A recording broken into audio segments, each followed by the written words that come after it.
10:30 p.m. here in Paris, and time to take a closer look at one of our top stories here on France 24.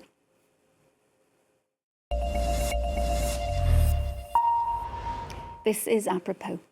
Aid agencies are warning that any further challenges to access to food and clean water could have devastating consequences for Gaza as Israel continues to block the entry of all humanitarian aid into the enclave.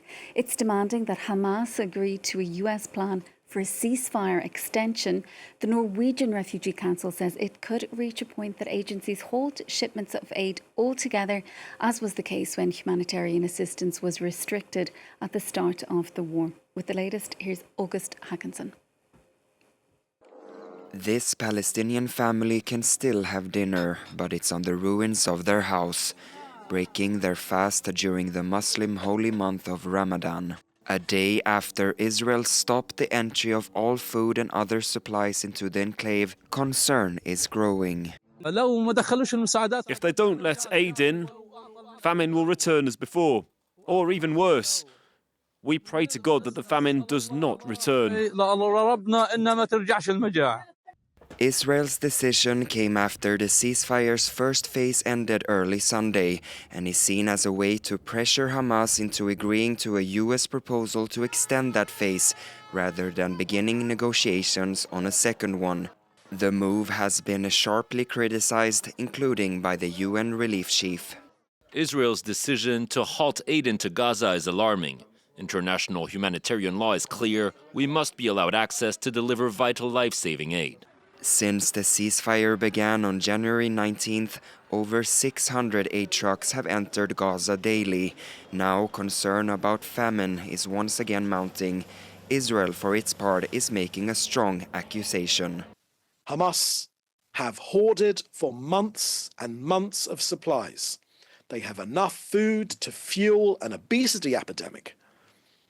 But the only people we see getting fat are Hamas themselves. Hamas accuses Israel of endangering the ceasefire and calls the halt of humanitarian aid cheap blackmail and a war crime. Well, for more, let's bring in Tommaso Della Longa, spokesperson for the International Federation of the Red Cross and Red Crescent Societies. Tommaso, thanks so much for being with us this evening. We saw a little bit there during that report, the situation currently for people living in Gaza. Just talk to us some more about the consequences for Palestinian civilians with this humanitarian aid freeze that's been in force now since Sunday. Yeah, first of all, thanks for having me tonight.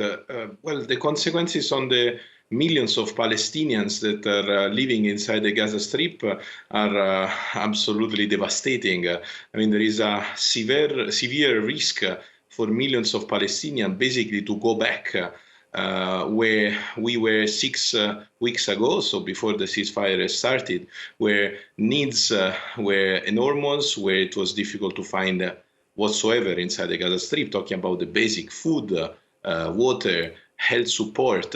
And, just a couple of clear examples. Thanks to the 6 weeks of ceasefire, now in Gaza City, there is a field hospital that is serving the community. Thanks to the ceasefire, we're able to deliver millions of liters of safe and clean water. And thanks to the ceasefire, now Palestine Crescent is running almost 30 mobile health clinics all around the Gaza Strip. So it's really critical that the ceasefire will be maintained. And you mentioned the situation as regards water. This doesn't affect water, but how difficult is it for people to actually get access to it? There's aid trucks and obviously being blocked in Egypt, but are water trucks able to move around the enclave? What is the situation for people with that? Yeah, thanks a lot for this question. It's very important. Of course, the situation is it's volatile, and it's also difficult to find all the information. Of course, the good part is that we have been able, all the humanitarian community has been able to bring hundreds of trucks every day. This blockage of aid started last Sunday, so we are still assessing the impact of this new development into the people of Gaza. But then the problem here is that we must not put the population in Gaza in front of this impossible situation where they cannot feed their children or they're not able to get clean water. And also we need to remember that water sanitation means also a way to make sure that there are no outbreaks of diseases, which of course was sadly the case during the months of the last 16 months of conflict inside the Gaza Strip. And Tommaso, how much aid have NGOs managed to store and how long will that last? We saw concerns as well raised today about the possibility that medicines, that certain foods will spoil if they're not able to get to their final destination quickly enough. Well, this is absolutely a very important point. What I can tell you is that the International Federation of Red Cross and Crescent Network, with the support of the Egyptian Red Crescent on the Egyptian side, worked to enlarge our warehouse spaces. We have 5, and in particular one that it was, let's say the bigger one, one of the biggest one in the area of Al Arish. And I was talking with our operations manager in Egypt today, and he was telling me that half of the warehouse now it's full, and they are using this time if you want to refill the warehouse with the different items that were brought to Gaza in the last 6 weeks. It's very difficult to speculate on how long it will take to full even that warehouse. What I can tell you is that our colleagues are working around the clock to make sure that all the aid that arrive is unpacked and repacked in a way that is need to be to go back to Gaza if the blockage of aid will be lifted, as we all hope, and also that in case, of course, we are checking all the expiry dates of food, not food items, and medicine, and if any item risks to be wasted, we will immediately use through our Egyptian Red Crescent colleagues to reach out Palestinian families who are already in Egypt, so to avoid waste any aid. You've mentioned aid has been getting through to people there over the past 6 weeks during the first phase of the ceasefire. Just talk to us a little bit about what kind of an impact that has been having for people who are in such desperate need of assistance. It's a massive impact if you compare it to almost the year before of conflict, because we are talking about, just to give you an example, northern Gaza, 100,000 of people, impossible to enter for several months. This means that where families, where children didn't have access to food, didn't have access to water, and they were barely surviving. So the impact has been massive. Palestine Red Crescent increased massively health support, mental health support for kids. Of course, I already mentioned water. We already mentioned food. But what really needs to be highlighted that, of course, 6 weeks of ceasefire were warmly welcome, and the work that has been done was important. But then we need long-lasting solution of peace for the people of Gaza. And of course, we need all the hostages brought back home. And this is the only way to really think about a kind of normalcy that in Gaza is not anymore there. And we will remember, of course, aid being restricted at the start of the war. The Norwegian Refugee Council warning now that we could get to a similar point where agencies have to hold completely the aid that is being sent into Gaza. Is that something that you are concerned about as well? Yeah, of course, the concern is on the table because sadly, in the track record of the horrific history of these last 16 months, we already saw it.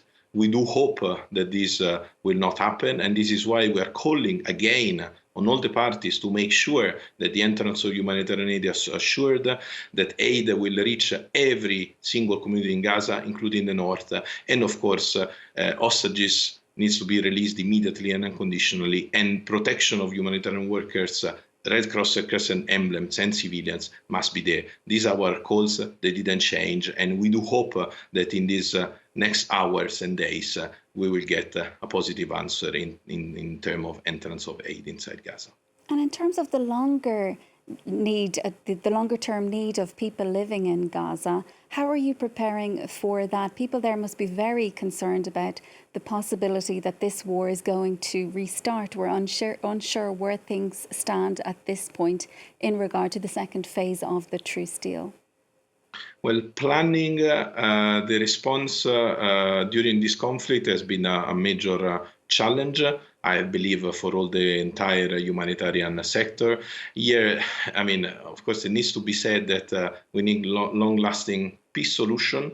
Otherwise, of course, it's important to bring aid inside Gaza Strip, but that this will not be the solution for the people inside the strip. So, of course, we are ready. The entire IFRC network is ready to scale up. We have been bringing aid from West Bank, from Jordan, from Egypt, and really supporting Palestine Crescent teams as much as possible. But then needs still enormous. And there is, of course, another theme that is called reconstruction. And entire communities that, of course, needs their own houses back, but they need their livelihoods, they need education for kids, and indeed the entire system that needs to go back again to a kind of normalcy that is not at all at the moment present in the Gaza Strip. And Tommaso, do you feel that your message is being heeded? You're calling for this aid to be allowed into Gaza, but we're not seeing any move there. I mean, it has just been a little over 24 hours since this aid was blocked. But what needs to be actually done to ensure that aid starts flowing again? Well, there is a need of a political agreement among the parties and the stakeholders and whoever is in power to push the parties to make this agreement. And this is what we have been saying, sadly, in the last months. Then, of course, as a humanitarian, I need to stay optimistic, and I want to stay optimistic. And I do hope that this dialogue will continue and will arrive to a positive outcome. But then, of course, I can also understand the frustration of the people in Gaza and the family of the hostages who just want to have action and not just dialogue or negotiations. And this all happening as well as people mark Ramadan there in Gaza also. Tommaso, thanks so much for being with us on the programme. That's Tommaso Della Longa, spokesperson for the International Federation of the Red Cross and Red Crescent Societies. Well, that's it from us for now. Do stay with us, though. We'll be back shortly with more world news.